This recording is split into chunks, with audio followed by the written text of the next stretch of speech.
Siguiendo con las tertulias culturales de los sábados de gestores de la cultura, hoy día nos toca el tema culturales locales a cargo de David Saavedra. David Saavedra es un historiador y gestor cultural egresado de la Universidad de Piura, pero adicionalmente tiene una relación bastante cercana con gestores de la cultura, pues gestores de la cultura nacen en su idea. Él es el padre intelectual de Gestores de la Cultura y fue uno de los socios fundadores de esta empresa. Siempre es un placer escuchar a David Saavedra en este nuevo reencuentro, en el tema, en la lejanía por la cuarentena, por la pandemia, y los dejo con David para que puedan aprender de él sobre las políticas culturales locales. Buenas noches con todos. Hola, hola a todos. Espero que se me escuche bien. Todo está bien, ¿no? ¿Se escucha bien? No pongo el video porque la señal porque está un poco baja.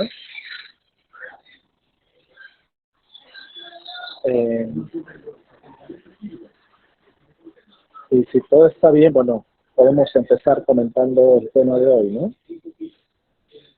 No sé cómo dice Leonel, si está todo ok y empezamos.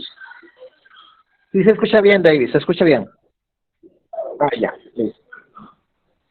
Bueno, primero gracias a Leonel, a los chicos, la invitación.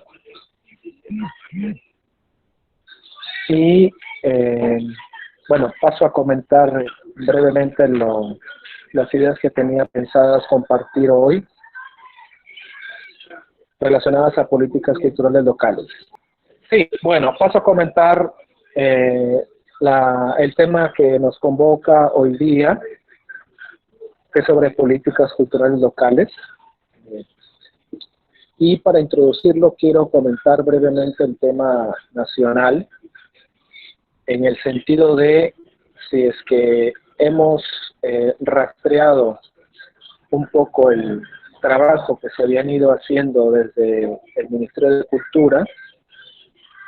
Es un trabajo de apoyo y de reflote al sector cultura nacional, pero que ha venido un poco tarde, ¿no?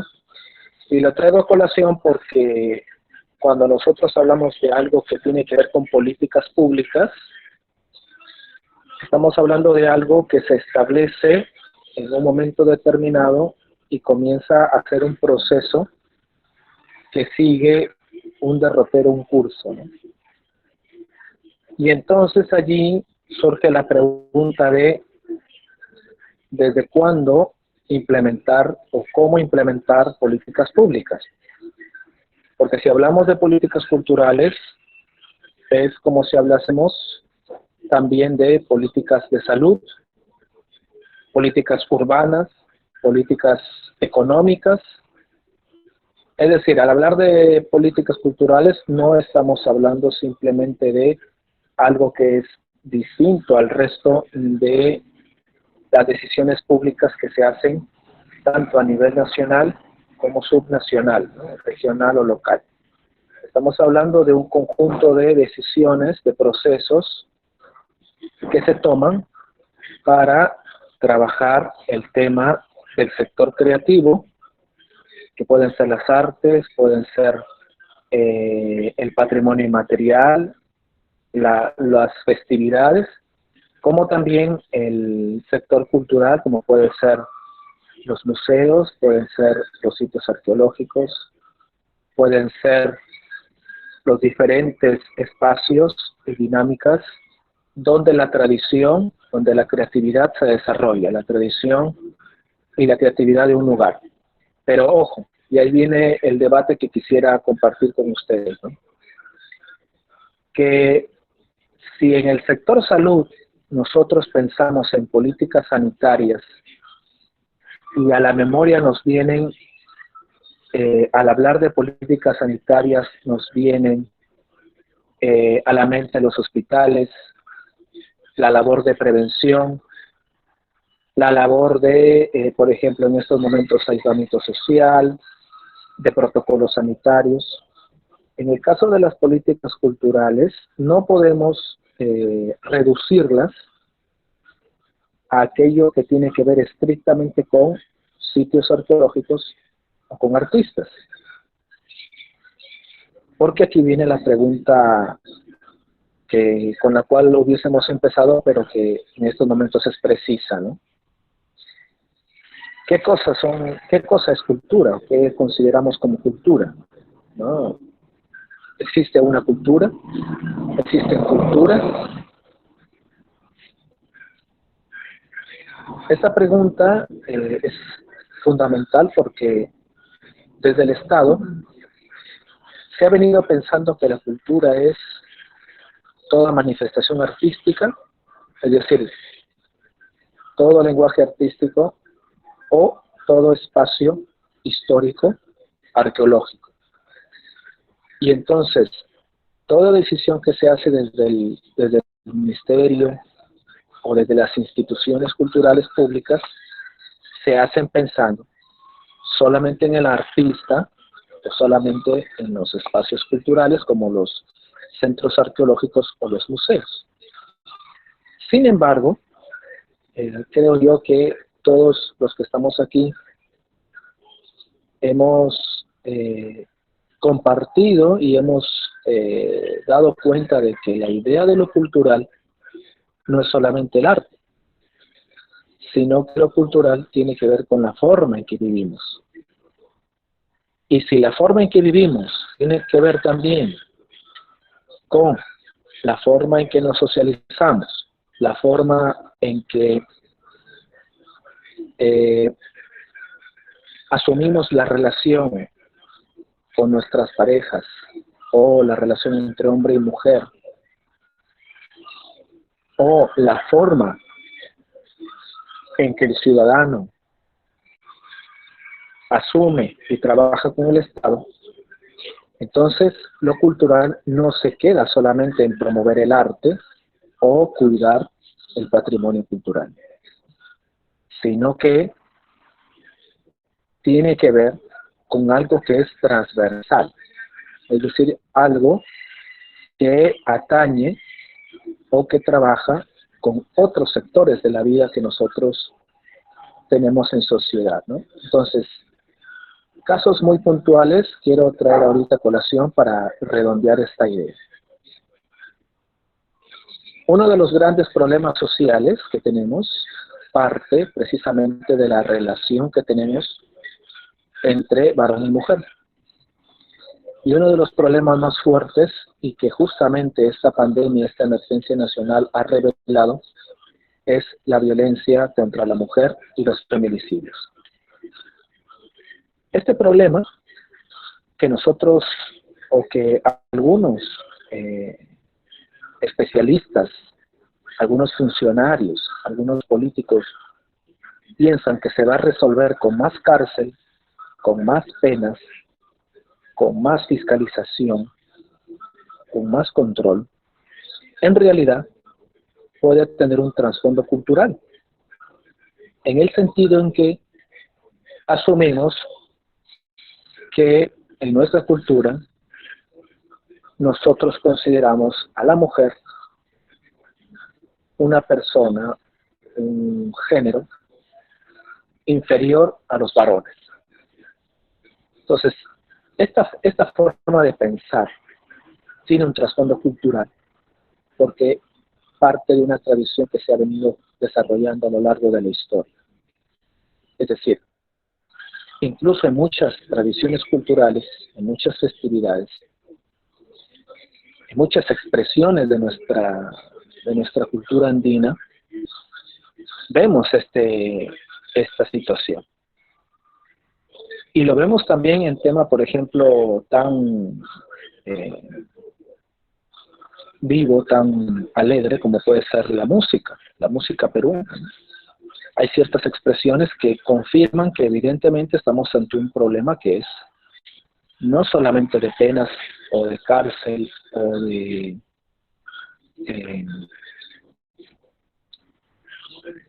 algo que tiene que ver con justicia o con la Policía Nacional, sino con algo que tiene que ver con la sociedad en su conjunto, y en ese camino están las políticas culturales. porque son las llamadas a revelar los problemas que nosotros tenemos como colectivo, es decir, como sociedad. Y entonces, estas tradiciones, estas festividades, el arte en general, lo que debe motivar es poner en evidencia estos problemas y, entre comillas, gritarle a la sociedad que es un problema que tenemos que resolver. Eso en cuanto al feminicidio. Otro asunto puede ser la corrupción.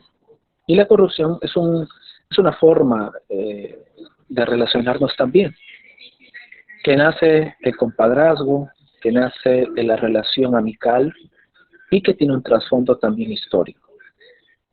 Entonces, en esta revelación del hecho de que son relaciones que no son recientes, sino que estamos hablando de procesos históricos, las políticas culturales deben ayudarnos a revelarnos a nosotros mismos que esto es un proceso histórico, es decir, no engañarnos con decir que esto es algo reciente, que esto es culpa de unos cuantos, sino que es algo que se ha normalizado y que en el arte, en los espacios culturales, puede encontrar una estrategia de erradicación. Como lo puede encontrar la discriminación racial o la discriminación religiosa. Hace poco hemos escuchado y hemos presenciado virtualmente la gran movilización que ha ocasionado el asesinato de un afroamericano en Estados Unidos, producto de esta forma de ser discriminatoria entre policías y afroamericanos, lo que nos demuestra, cosa que no es completamente, o en todo caso es algo que puede pasar muy normalmente en nuestro país, son situaciones que demuestran que en este caso la discriminación es un proceso histórico que debemos visibilizar y debemos erradicar. Y esos procesos son los que deben perseguir las políticas culturales. Es decir, si una política cultural tiene que promover y generar las condiciones para el desarrollo del arte, no estamos hablando del arte por el arte, sino estamos hablando del arte como un camino que nos ayude a crecer como sociedad. Y esta idea última que les comento, es una idea que lamentablemente nuestros funcionarios, muchos de nuestros funcionarios, no todos, nuestros políticos, no asumen como tal. Cada vez que se habla de políticas culturales piensan que hablamos solamente del artista por ser artista, solamente del danzante por ser danzante, o del director de cine por ser director de cine. Las políticas culturales no van a la persona, no van al creador como tal. Hay ciertas políticas que van hacia ellos, pero no todas. Lo que estimulan las políticas culturales son procesos en los cuales generamos desarrollo como sociedad. ¿Sí? Entonces, eso es muy importante. Esta es una base fundamental que quiero compartirles para erradicar esa idea de que cuando hablamos de lo cultural, hablamos solamente de un sector en el cual viven unos cuantos, ¿no? Unos cuantos superdotados, supercultos, gente que se dedica pues a hacer cosas superfluas para nada. Muchos de nuestros artistas locales, regionales, piuranos, han trabajado procesos de desarrollo basados en problemáticas sociales. La gran experiencia que tiene, por ejemplo, Sinfonía por el Perú de Juan Diego Flores, en la que permite que los jóvenes de bajos recursos o en situaciones vulnerables puedan encontrar en la música un camino de superación, no es un camino en el cual este tenor, este orgullo peruano, haya pensado en que todos van a convertirse en músicos. En realidad la música es un medio para generar en ellos las condiciones de superación de autoestima, de seguridad y de desarrollo que como persona necesitan para seguir adelante y no caer en los vicios sociales. Y ese proceso lo han hecho muchos artistas plásticos en nuestra región. Hay muchos de ellos que a lo largo de la historia han permitido que poblaciones vulnerables, que gente que ha sufrido discriminación, personas, grupos sociales que pueden ser de asentamientos humanos, de organizaciones, del campo, de la ciudad, cualquier tipo de categoría que lo podamos tener, y está permitido efectivamente generar las condiciones, generar una forma de pensar en el cual ellos se superan en el sentido de no dejarse caer ante los vicios sociales o ante los procesos discriminatorios o de corrupción. Y así como digo estos ejemplos, hay muchísimos más, ¿no? Hay muchísimos más, como que la persona que va a un sitio arqueológico y en el sitio arqueológico le revelan que somos una comunidad de más de 20.000, 30.000 años de antigüedad y que han habido generaciones como él, jóvenes como él, que han construido y han desarrollado toda una sociedad, genera precisamente lo que nosotros compartimos siempre sobre la identidad, ¿no? El orgullo, ¿no? Y ese orgullo, la idea es que fortalece a la persona y en ese camino genera las condiciones para que ellos puedan desenvolverse en libertad y permitan que la sociedad crezca en bienestar, ¿no? Por eso es muy importante pensar en las políticas culturales no como algo que atañe solamente a, como decía, a los artistas, a los gestores culturales, a los promotores o a los cultos, para nada, sino que la idea es que estas políticas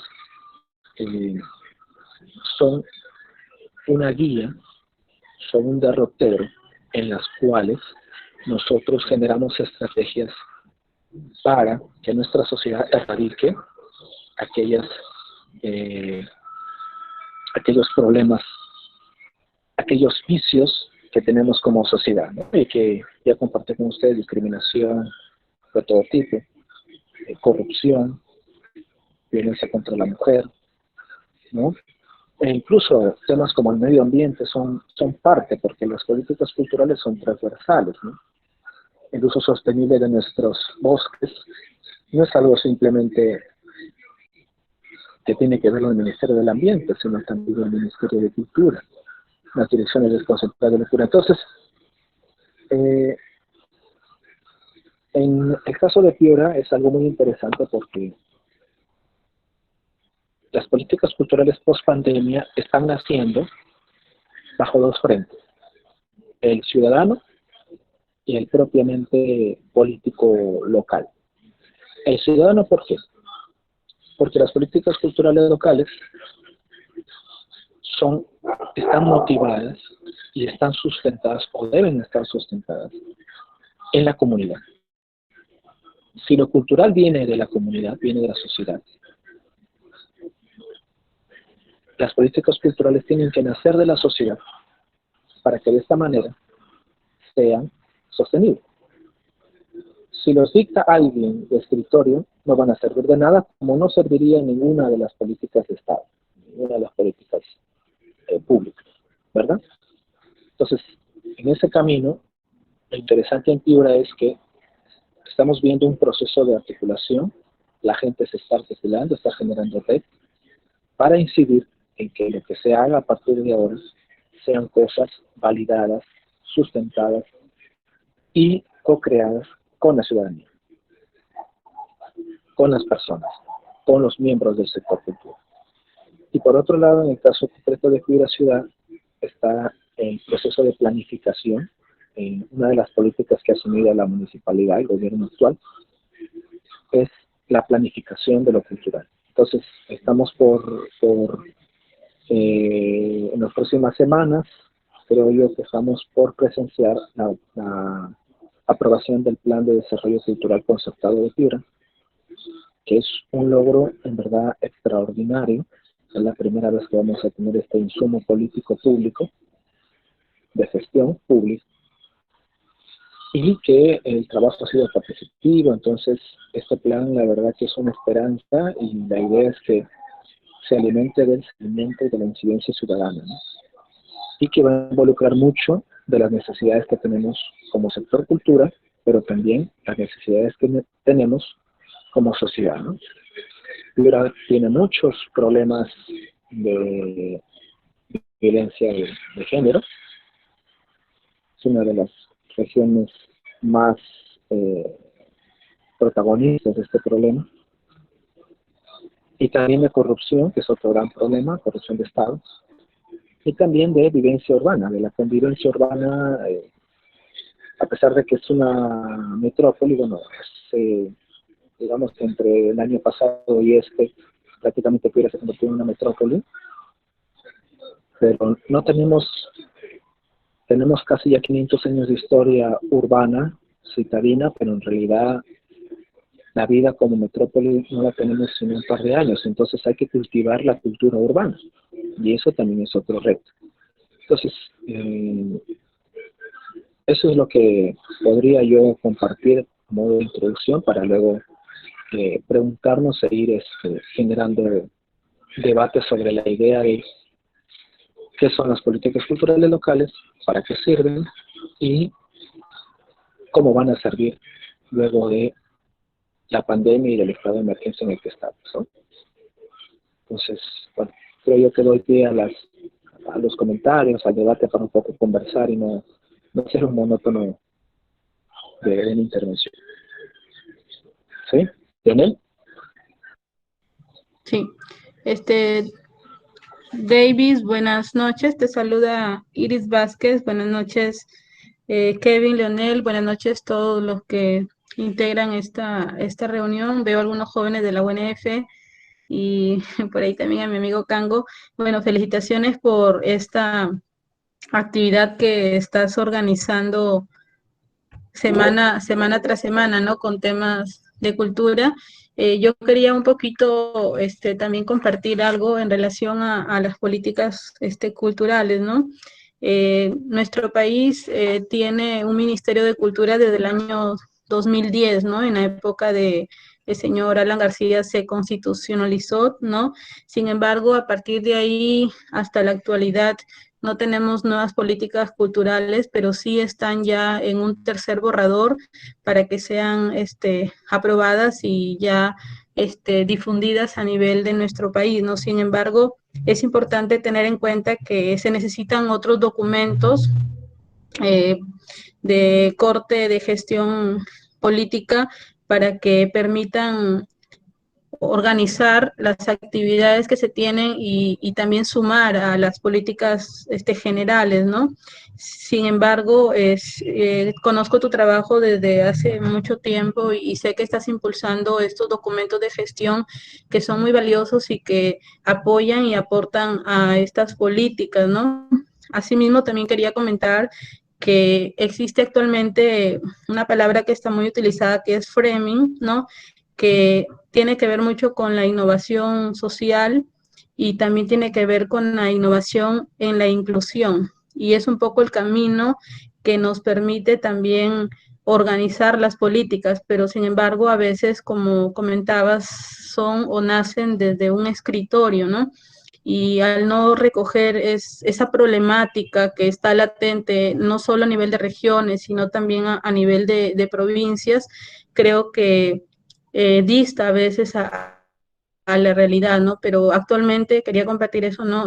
Se está trabajando lo que es el framing de innovación social y framing de innovación inclusiva, que también es un soporte para la organización de políticas, ¿no?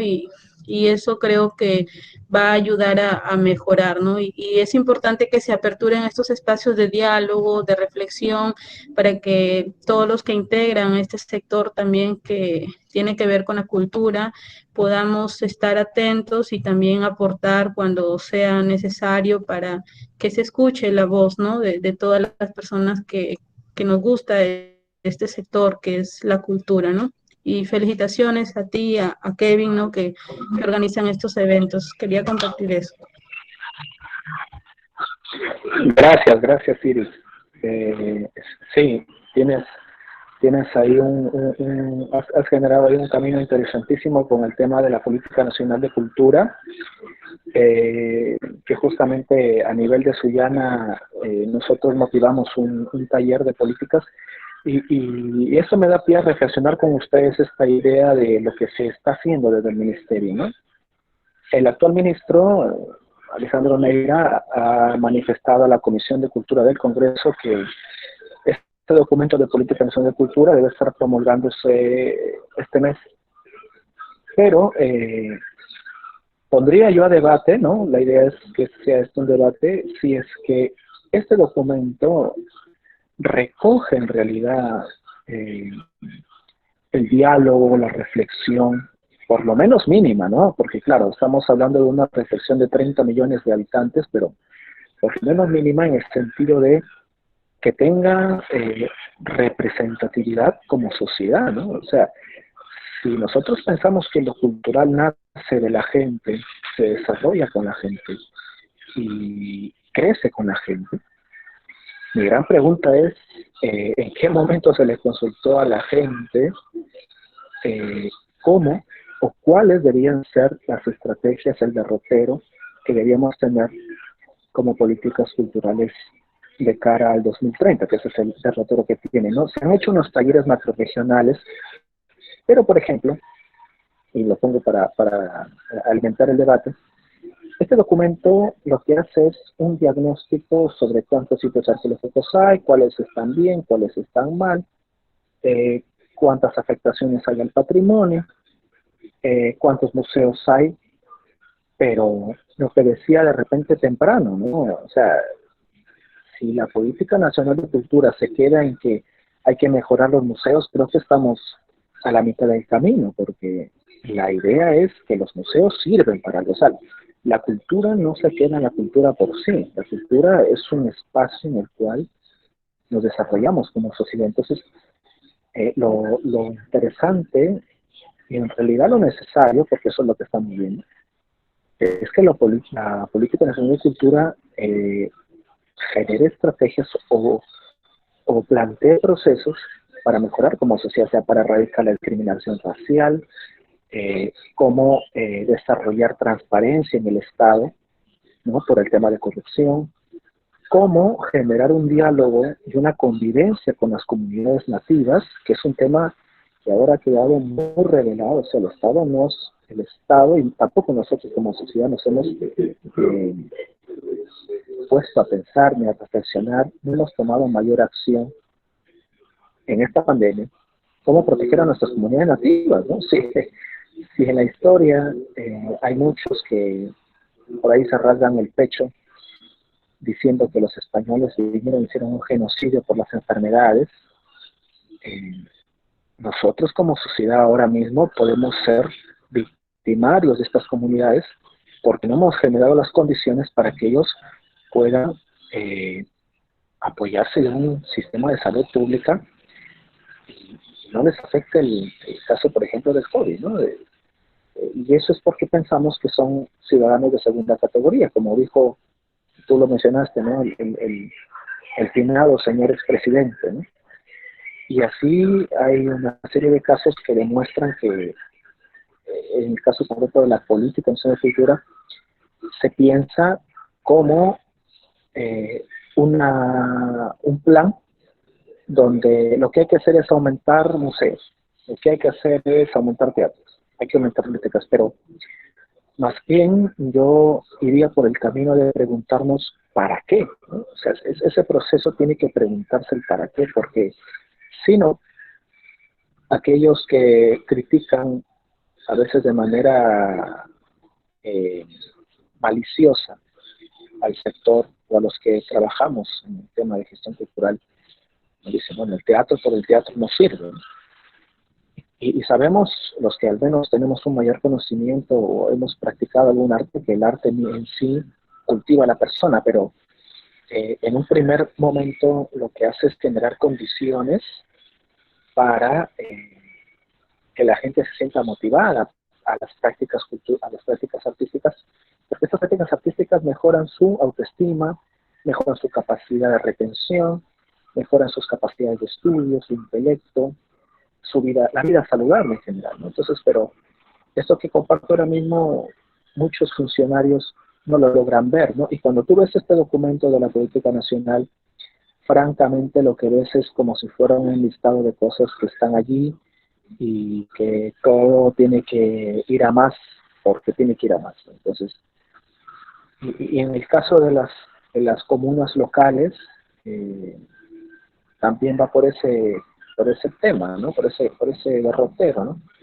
Hay muchas comunas que piensan que lo cultural pues es un baile de tondero al final de la ceremonia y así promuevo el arte, ¿no? Señores, eso no es promover el arte. Lo que estás haciendo es incluso desfigurar una expresión cultural que tiene un trasfondo, tiene un contenido, que no lo dices en una ceremonia, sino que simplemente avientas ahí de repente a dos personas a que bailen y ya está. Y así la gente se va con la idea de que eso es una estampa bonita y ya está. No es que promueves el arte, en realidad es un entretenimiento, o sea, vacío, ¿no? Entonces, ahí yo pensaría en una política cultural en el sentido de que toda actividad protocolar del Estado o de las municipalidades debe tener en tal periodo, en tal momento, una manifestación, una expresión cultural local, pero que se comparta con su contexto, ¿no? Es decir, que el maestro de ceremonia o los participantes que se expresen cuál es el significado de la ceremonia, que inviten a los funcionarios a participar del baile, ¿no? No es en el caso del tondero, por ejemplo, que es una expresión muy pirana, no es pues un ballet, ¿no? El ballet tiene otro significado, pero la expresión del tondero tiene otro, ¿no? Entonces, no es simplemente ver a la gente bailar, o sea, hay un significado en sí. Entonces, y claro que Iris, desde luego, se lo comparte con los chicos en la Universidad de la Frontera. Y eso es poco a poco lo que hay que cultivar con todos, ¿no? O sea, el hecho de reflexionar y enriquecerse en el sentido estricto de la palabra enriquecerse, ¿no? De esto de manera espiritual y tangible, ¿no? Entonces, incluso no sé si podríamos compartir algo de Sullana, me gustaría saber cómo va Sullana como sector cultural a nivel de políticas públicas, ¿no?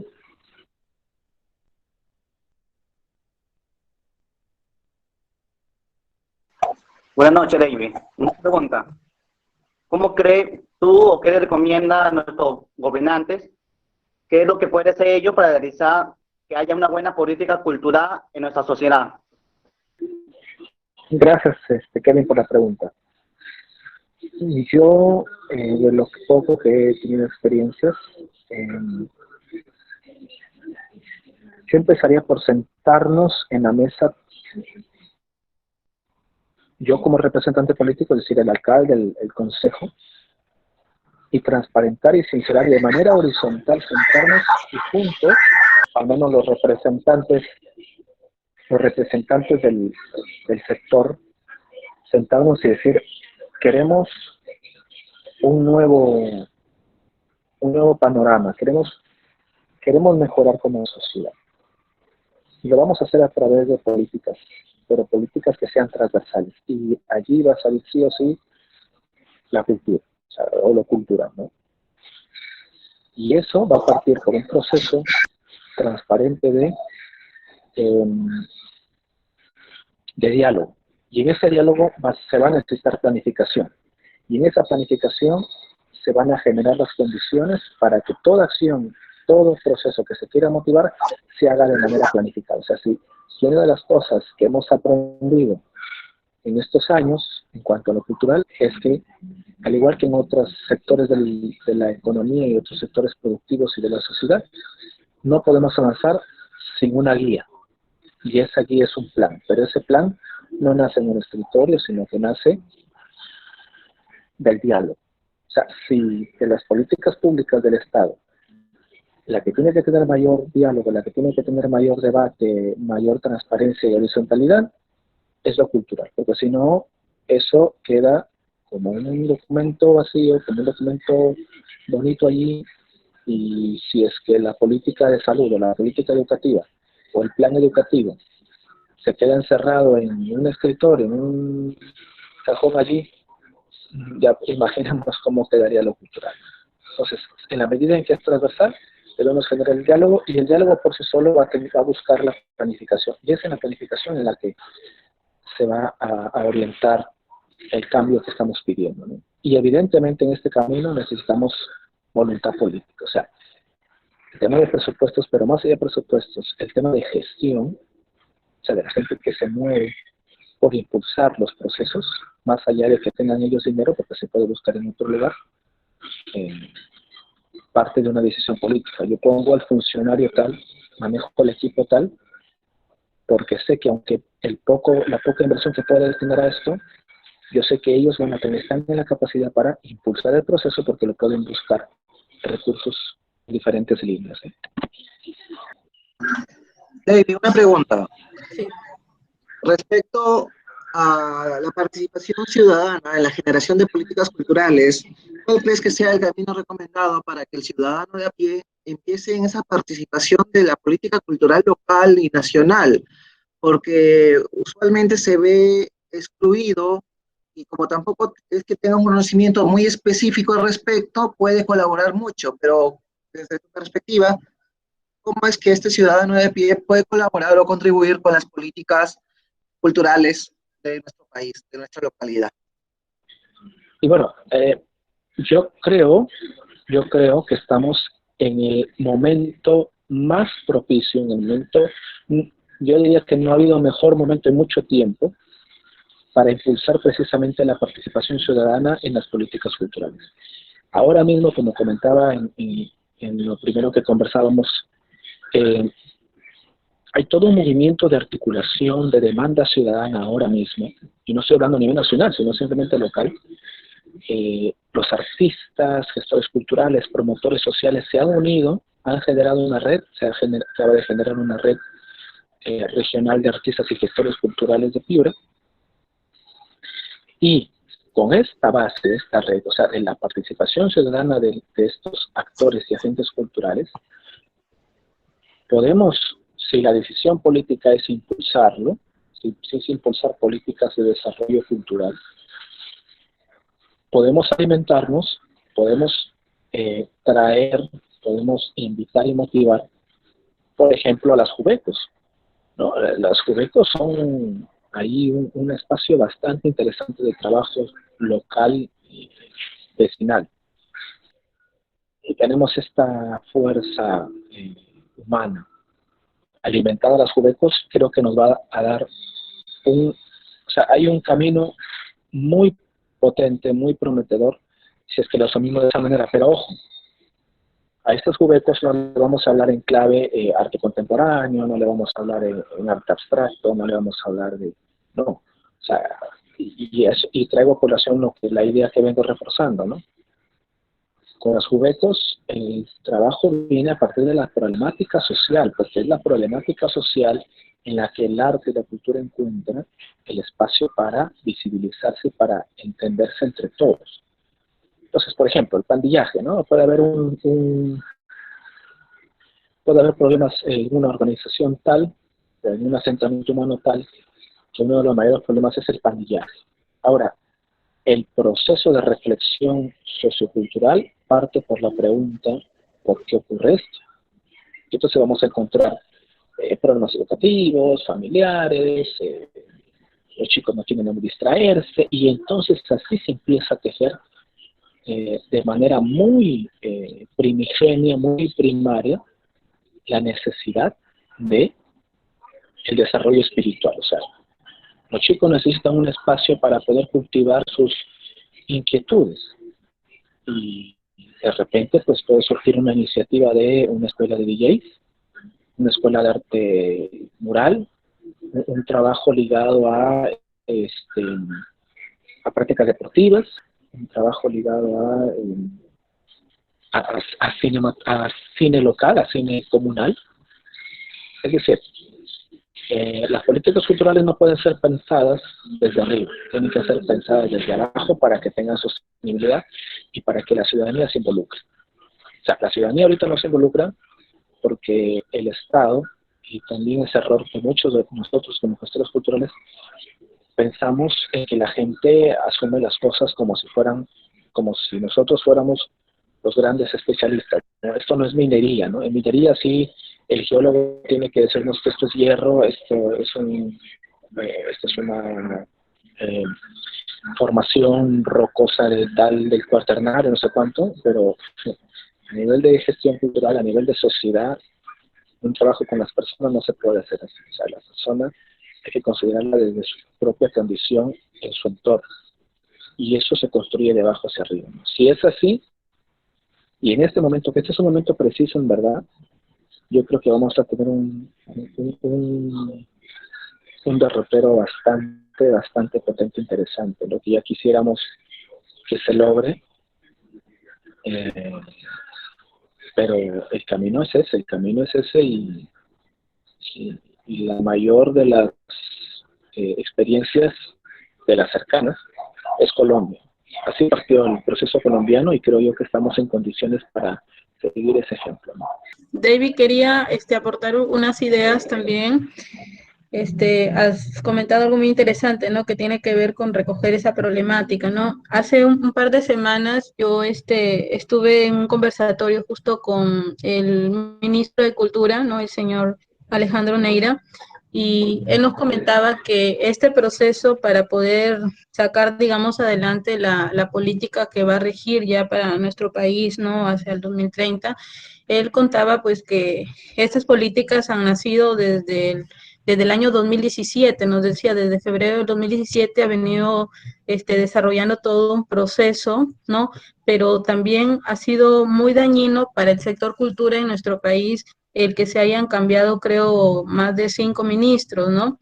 Y esa inestabilidad también no ha permitido consolidar las bases fuertes para que podamos tener resultados mejor que los que tenemos ahora, ¿no?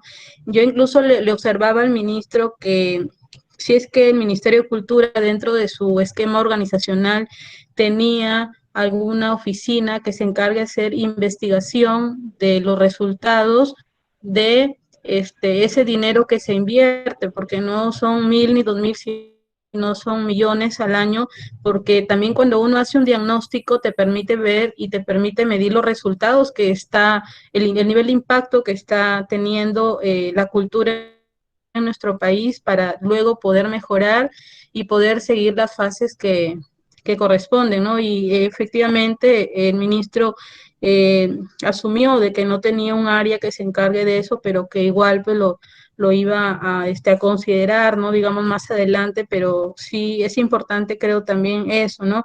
Además, también comentarles, ¿no? Que la participación sí la hacen ellos a través de su página, ¿no? Pero a veces como nosotros de repente no nos hemos preocupado, no hemos estado de repente mirando ello, pero en la página, así como cualquier institución pública, publica en una primera fase lo que son bases preliminares para concursos, entonces el ciudadano como nosotros, ¿no? De a pie, digamos, puede hacer sus sugerencias a través de un correo electrónico que ponen en esa página, pero a veces nosotros no lo hacemos, ¿no?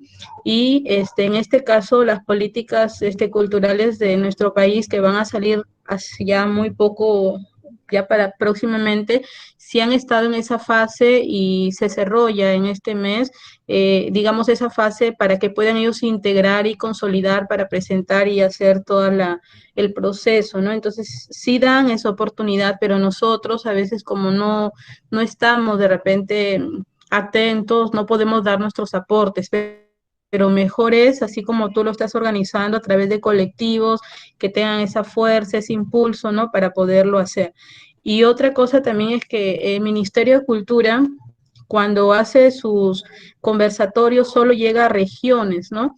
Y ahí hay un descontento también de la gente que somos de provincia. Igual yo se lo hice saber al ministro y me decía que a veces las personas que están trabajando en estos ministerios no tienen el perfil que se requiere, ¿no? Y creo que eso también es un problema. Y sigue todavía el círculo vicioso de la centralización, ¿no? Porque si uno revisa el proyecto del informe de los fondos que dieron de estímulos para la cultura en el año 2019, uno encuentra con mucha tristeza, pues, ¿no? Que, por ejemplo, en Lima, ¿no? Que es nuestra capital, ahí hubieron, pues, 1,573 participantes a los concursos y ellos sí tuvieron una cantidad de 300 y tantos proyectos ganadores. Mientras tanto, por ejemplo, en el caso de Piura hubieron 31 y solamente hubieron 3, 4 ganadores, ¿no? Entonces, participaron 31 en el caso, por ejemplo, de Piura, y ganan 3, 4, 5, ¿no? Y cuando el año pasado ellos hicieron un conversatorio, recuerdo a un representante del teatro que está en el centro de Piura, se me fue ahorita el nombre, pero él decía que ya venía 3 veces participando en este concurso de fondos concursables, sin embargo no había tenido suerte, ¿no? A veces solo lanzan también los concursos, pero no dan ese acompañamiento que requieren a veces cuando desconocemos de repente algunos procesos, ya sea administrativos o académicos, para participar, y el chico llegó y lo bueno que fluyó todo digamos, su cólera, ¿no? De no haber ganado, pero creo que también el proceso de retroalimentación que debe dar el ministerio para poder apoyar a que más instituciones culturales ganen estos recursos, creo que también es un punto débil que tiene el ministerio y que debería corregir, ¿no? Como te decía, entonces, si uno revisa esta documentación, se da cuenta así a un giro de 360 grados como Lima todavía viene concentrando la mayor cantidad de proyectos ganadores, sin embargo, Tumbes 1, Piura 5, ¿no? Lambayeque 4 y así, entonces uno se da cuenta también que continúa todavía ese círculo, ¿no? Entonces, eso quería un poquito también compartir finalmente en esta actividad que estás organizando. Sí, gracias, Iris. Buenas noches. Sí, buenas noches. Buenas noches. ¿No te parece que los medios de comunicación juegan un papel muy importante en estas políticas culturales? ¿Por qué no difundir danza, música, lenguas nativas? Siempre se piden estos programas, pero siempre se dejan de lado. En las municipalidades solamente se escucha de talleres en los veranos. Después ya en el transcurso del año no se escuchan, ni se conoce que existen encargados de cultura. Parece que aquí faltará una coordinación. Deberían intervenir municipalidad, UGEL, universidades, para que realicen pasacalles, concursos, festivales de canción, de danza. ¿No te parece que hay una descoordinación entre estos sectores? Gracias. Gracias, Maritza. Más que descoordinación, no hay voluntad política. Porque si lo hubiera, nosotros veríamos programas articulados, es decir, articulados en sector educación, como UGEL, ¿no? Si fuera a nivel de gobierno regional, pues, ¿qué duda cabría que las UGEL a nivel regional, que maneja el gobierno regional, tuvieran los mecanismos y los recursos para poder impulsar, por ejemplo, unos juegos florales regionales, ¿no? O concursos regionales, por poner un ejemplo. Y a nivel de municipalidades, si hubiese una voluntad política a nivel de municipalidad provincial con distritales, impulsar pues toda una serie de programas culturales a lo largo del año, no solamente en verano, porque en verano, como es una práctica ya sentada, y tampoco neguemos que prácticamente los talleres de verano se realizan porque la mitad o quizá más de los talleristas lo hacen ad honorem, lo hacen por amor al desarrollo y al bienestar de nuestra población, se realizan, porque si no, imagínate, ¿no? Ni eso tuviésemos, ¿no? Y lo otro también es que lo que comentabas al principio, ¿no? De los programas en la televisión. Justamente hubo un webinar, una conferencia donde participó Daniel Alfaro, que fue hace unos meses ministro de Educación. Ahora él es gerente general de un museo, del Museo de Arte de Lima, y mencionaba esta acotación, ¿no? De que el Estado, o en todo caso los gobiernos, no han puesto los puntos sobre las IES en el tema de las programaciones de televisión, ya sea por ánimo político, por ánimo económico. El tema es que nadie quiere coger esa papa caliente y nadie asumir una necesidad de que la cultura tenga su espacio en las programaciones de los canales, e incluso en lo más mínimo, ¿no? Que se respete el horario infantil. Es algo que no se viene respetando y que, bueno, el Estado, bueno, pues sí, no se respeta, pero no dice más y no hace más. Y eso no es algo que ahuyente, ¿no? Como suelen decir los economistas, o en todo caso los capitalistas, ¿no? Los voraces que solo ven dinero y pan y circo, ¿no? Que es este tema de los programas de competencia, que tengo mucho respeto por las competencias, pero no por la forma en la que la llevan, ¿no? Y entonces, pues, tenemos estas programaciones, ¿no? Y tampoco, por otro lado, TV Perú tampoco no hace labor de sintonía, no hace investigación de cómo está a nivel de sintonía, porque estoy seguro que probablemente tiene mucha sintonía, ¿no?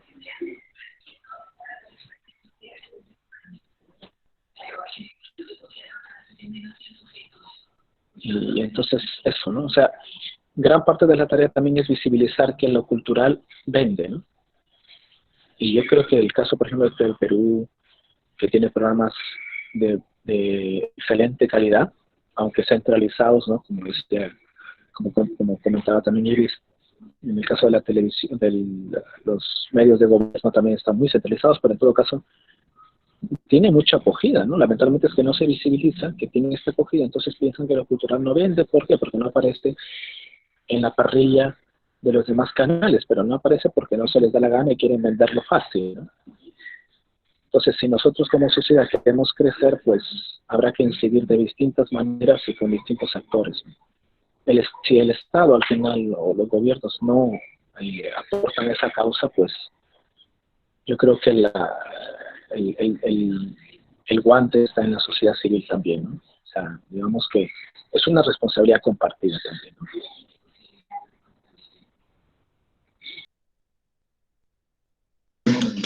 ¿Hay alguna pregunta adicional para David? Buenas noches, señor Davis. Hablando de políticas culturales locales, nosotros sabemos que los municipios tienen una comisión de cultura, pero parece ser que esa comisión de cultura solamente está como para adornar las comisiones. Porque cuando usted habla de la Juveco, muchas veces golpeamos la puerta del municipio de esa comisión y no somos atendidos. Ahora, si queremos sacar adelante un proyecto cultural en la provincia, tenemos que sacar dinero de nuestro bolsillo. Nunca tenemos apoyo. Y es así como yo preguntaría, ¿qué tendríamos que hacer para que esta comisión de cultura de los municipios funcione? Gracias, Darwin, por la pregunta. Aquí el tema es hacer fuerza. No hay otra respuesta en el caso local. Es decir, los regidores son ciudadanos que están allí para fiscalizar y para mover las cosas. Entonces, si ellos no se mueven, significa que ni a él ni a los que gobiernan les interesa para nada. Entonces, allí a nivel de Juveco yo lo que haría es incidencia, ¿no? Es decir, juntarnos como Juveco e ir y tocar las puertas y reclamar, ¿no? Reclamar y hacer todo lo que esté necesario a nivel administrativo para generar. Lo malo es que a nivel de gobiernos locales no hay una normativa que exija, por ejemplo, que un mínimo del presupuesto participativo se destine a proyectos de desarrollo sociocultural o incluso deportivo. O sea, esa decisión la toman las Juvecos y el gobierno de turno, ¿no? Y siempre se prioriza pues solamente básicamente la infraestructura, que no es malo, pero debería haber un mínimo de presupuesto para el tema cultural que no lo hay normativamente, porque ese es un problema, ¿no? Como no hay en la norma algo que me impida no meterle presupuesto a desarrollo sociocultural, bueno, pues entonces no me preocupo de eso, ¿no? Eso es por un lado. Por el otro, hay estímulos, hay un programa de estímulos del Ministerio de Economía y Finanzas para la modernización municipal que brinda beneficios a aquellas municipalidades que logran ciertas metas, ¿no? Yo les comparto aquí brevemente la experiencia que tuve con la Municipalidad de Piura para el desarrollo de un plan municipal de libro y la lectura, que creo que algunos de ustedes estuvieron o participaron de ella, que entiendo yo que Sullana también participó y tiene un plan municipal. Entonces, en el caso, por ejemplo, del plan municipal, es un plan aprobado por consejo. Hay un consejo municipal de libro y la lectura que debería estar monitoreando e incidiendo para que se cumplan esos proyectos. En el caso de la Municipalidad de Piura, se conformó, está ahí el equipo, pero bueno, no le he hecho mayor seguimiento, pero tampoco he escuchado que alguien esté detrás ahí motivando, porque eso ya está normado. Es decir, hay una ordenanza que conforma el plan, que conforma el Consejo Municipal, que está integrado por ciudadanos, está integrado por miembros del sector editorial y por el gobierno, por los funcionarios del gobierno. Entonces, ese espacio es un espacio donde podemos incidir. Y traigo a colación con la pregunta otro tema interesante, que es la Ordenanza Regional 067, si no me equivoco, 2017, que es una ordenanza donde se promulgan las políticas culturales regionales y en cuyo uno de sus artículos se destina 2 millones de soles del presupuesto regional para proyectos e iniciativas culturales desde la región. Esa ordenanza no ha sido reglamentada. Esa ordenanza, es decir, no ha sido cumplida hasta el momento, con lo cual desde ya cualquier experto en derecho administrativo, derecho público, sabrá que desde ahí ya hay una amonestación a los funcionarios, a los servidores, por el incumplimiento de la normativa. Y en todo caso, lo que podemos hacer ahora y lo que se está haciendo ahora justamente con esta red de artistas y gestores culturales es tocar las puertas e ir incidiendo para que se reglamente, se actualice esa ordenanza y se reglamente, porque estamos hablando de 2 millones de soles destinados estrictamente a lo cultural y que sí o sí tiene que darse. Sí o sí, pero ese carro no se va a mover si es que nosotros como sociedad civil organizada no nos movemos, ¿no? Entonces, a nivel de Juveco, a nivel de asociaciones culturales, a nivel incluso de asociaciones profesionales, creo yo que podemos generar incidencia meter presión para que se ejecuten las cosas. Porque ya está más que cantado que los gobiernos actuales no van a mover un dedo para motivar el proceso de desarrollo cultural. Y siempre movernos en este camino de la cultura como motor de desarrollo, es decir, no pensar en el arte por el arte, que eso es una forma de pensar, sí, pero no es la única, sino pensar en lo cultural como que una forma de afrontar la violencia, afrontar el pandillaje, afrontar la corrupción, o sea, afrontar los problemas que vivimos como sociedad. Porque ese es un camino en el cual todos nos entendemos. O sea, cuando hablamos, por ejemplo, de desarrollar talleres de arte pictórico, mejor es que suene, o digamos, es más inclusivo decir, o acercar, más cercano sería decir, vamos a desarrollar talleres artísticos para fomentar en los chicos vulnerables, ¿no? Fomentar en la creatividad, para que mejoren sus no sé, cosas tan sencillas como su caligrafía, su manejo de expositivos, su comunicación, su autoestima, ¿no? Este tipo de facetas de desarrollo personal que la cultura los hace muy bien, ¿no? La práctica artística los hace muy bien. Yo creo que nadie aquí, al menos de los que estamos aquí, las 22 personas, en algún momento una película, ¿no? Una producción cinematográfica, no le motivó una serie de sentimientos, una serie de pensamientos que poco a poco le fueron construyendo alguna faceta de su vida, ¿no?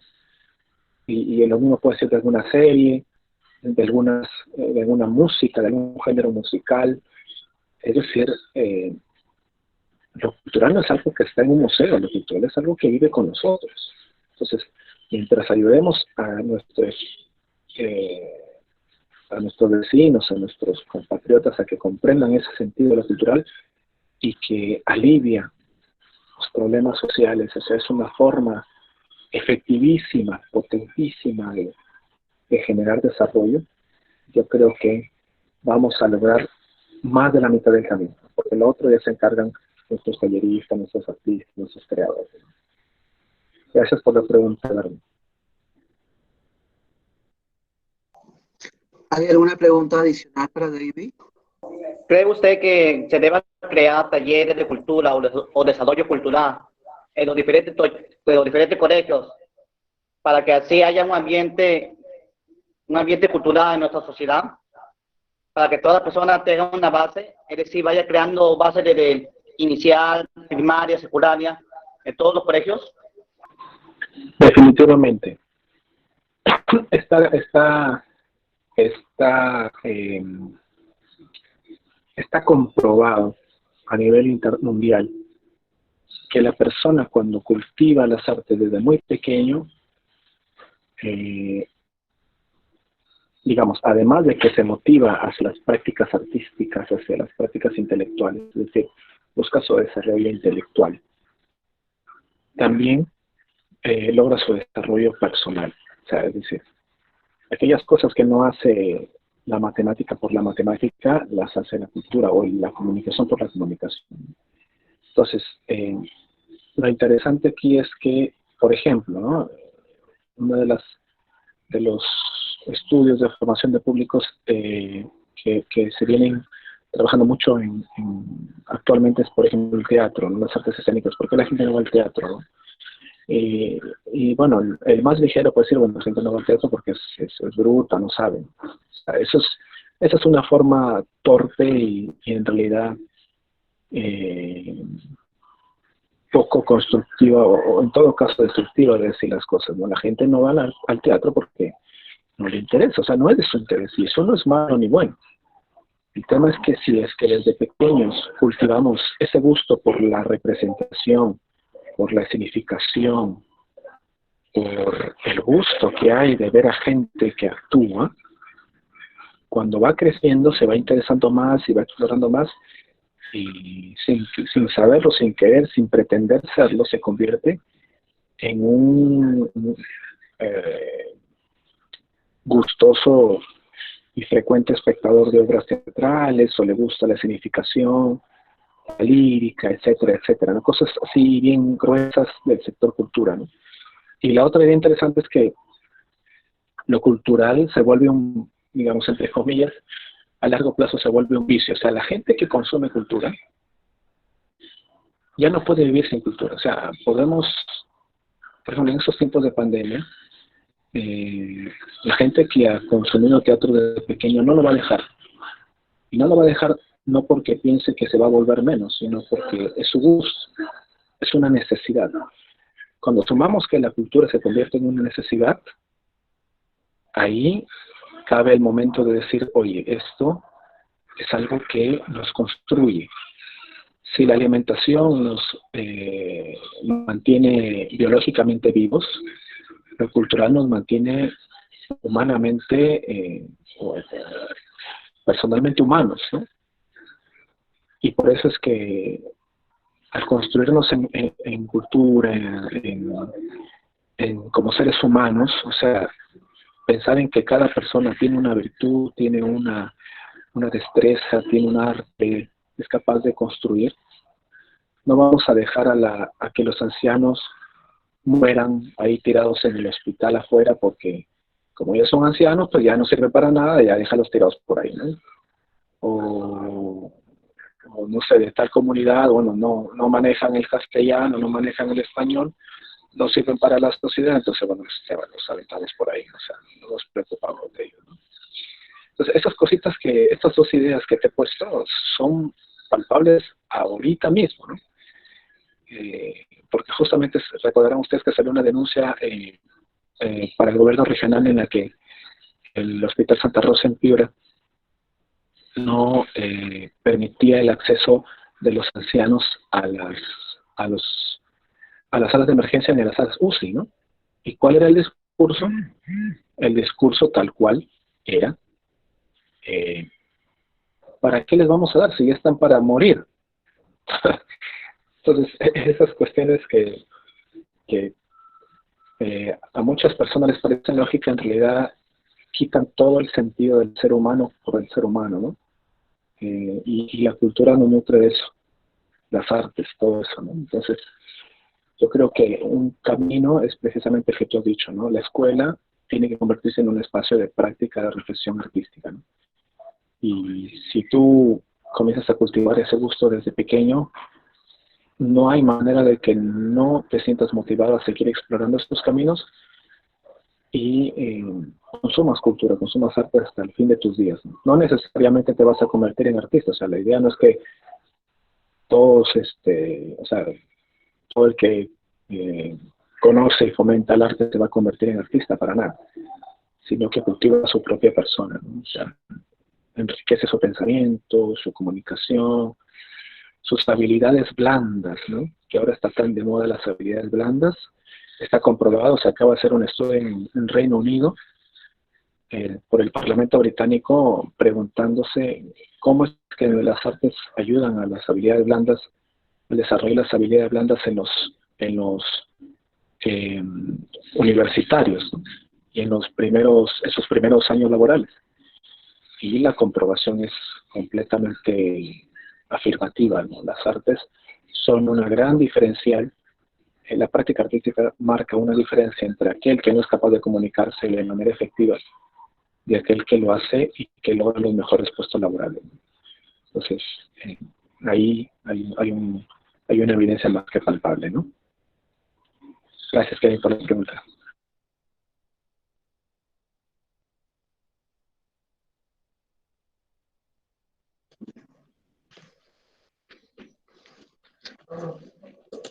Como suelo decir semanalmente, si tienen alguna pregunta y son algo tímidos, la pueden dejar por el chat también. Si hay otra pregunta, aprovechemos que David se encuentra acá y explotémoslo con preguntas para que podamos aprender de él.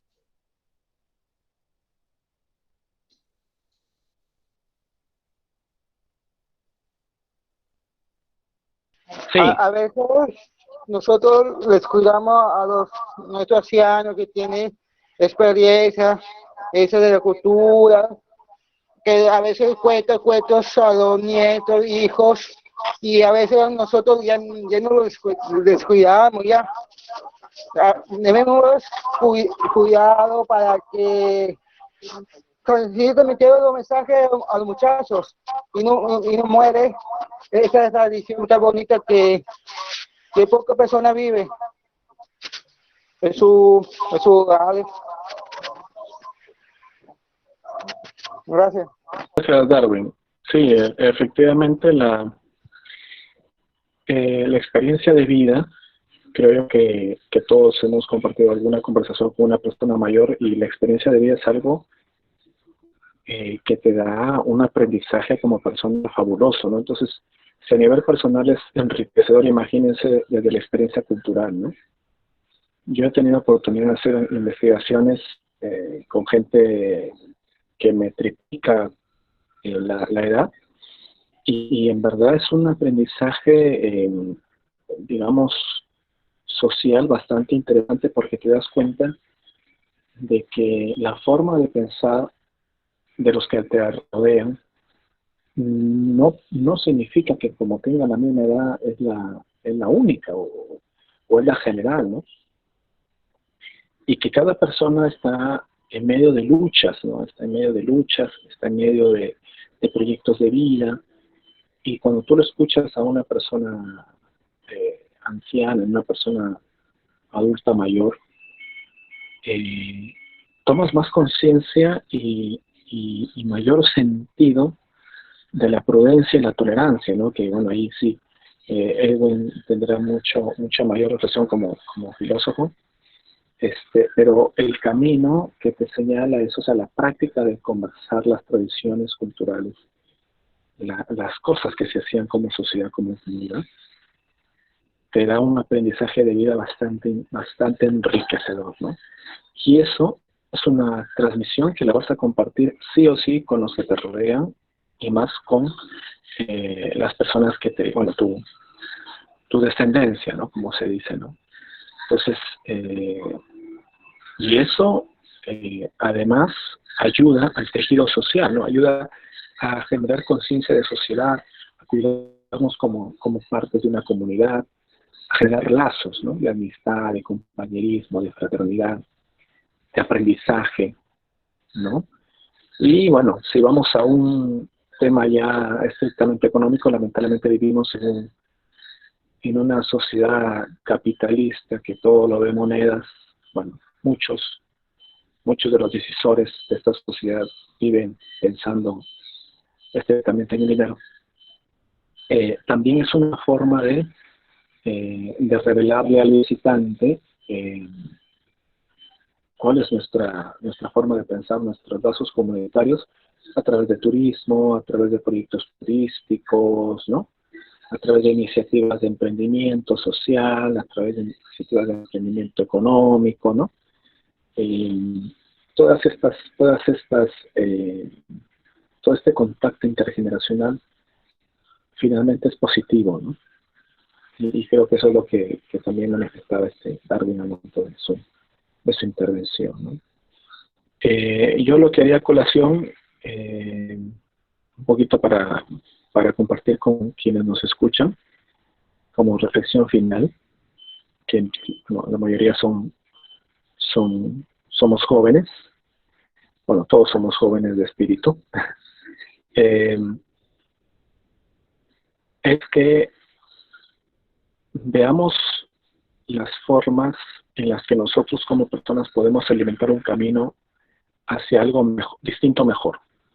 Si es algo que ya existe, mejorarlo.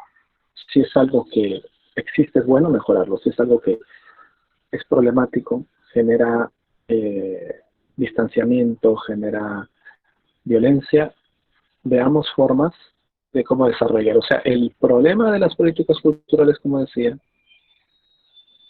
no es que la gente no los entienda, la realidad es que no se miran desde la propia persona, de las personas, o sea, se mira de arriba hacia abajo.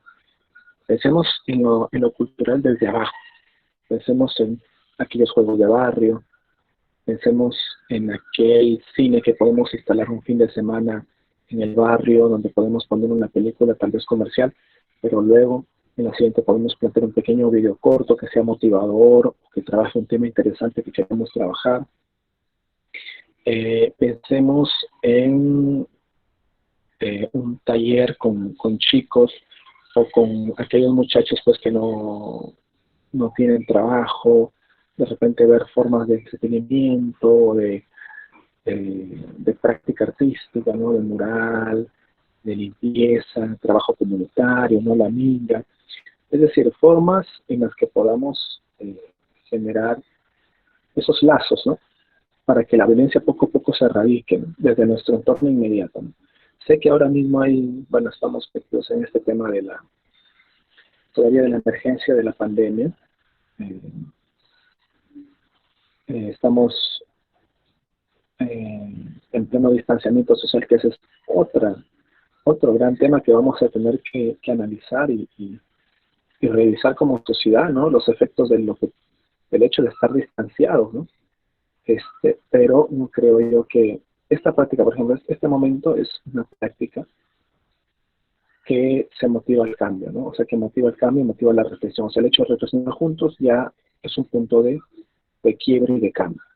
O sea, cambio en el sentido de ver qué otras cosas podemos hacer para el bienestar de todos, ¿no? Entonces, hagámoslo así. Pongámonos a explorar un poema, podemos explorar no sé, un concierto de hip hop, algo nuevo. La cultura no nace solamente de lo viejo, de la tradición, sino nace de lo nuevo.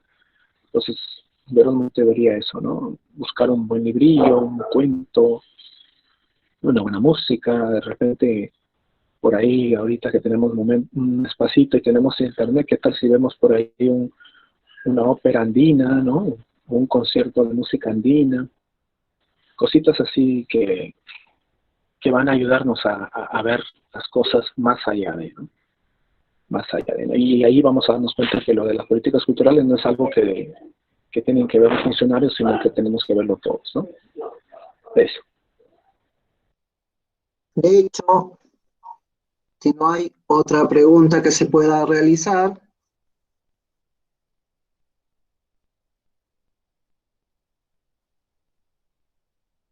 solo me queda, David, agradecerte que hayas podido compartir este tiempo con nosotros. Hemos podido aprender de ti.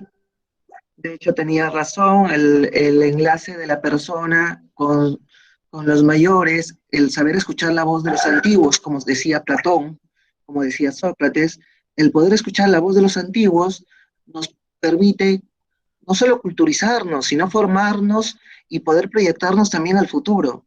Es muy curioso estos casos de algunos asilos guarderías, donde se produce ese contacto del mayor con el menor para que haya esa transferencia y esa tradición de los conocimientos. Digo justamente tradición porque la tradición misma viene de la palabra traditio, que es trasladar. Se traslada el conocimiento desde la generación mayor a la generación menor.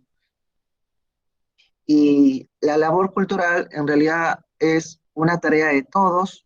Eh, Se inicia, como dijiste, desde el cine que podemos poner en la comunidad de vecinos. Por eso es muy importante promover políticas culturales a nivel institucional, pero no olvidarnos de las comunidades intermedias, no olvidarnos de la reunión de ciudadanos que participa y que puede promover la cultura y puede llevar y generar una iniciativa y un cambio en las mismas políticas culturales que tenemos. Te agradezco, David. Espero poder seguir contando contigo para otros proyectos. Y asimismo, con las personas que han participado, he visto participaciones interesantes. Me gustaría poder conversar en algún momento con ellas para poder coordinar algún evento también. Gracias Edwin, gracias a todos por invitación y por participar. Ya, buenas noches, gracias David por la exposición. Esperamos a los participantes para el próximo sábado 18 de julio, que va a ser nuestra sexta conferencia.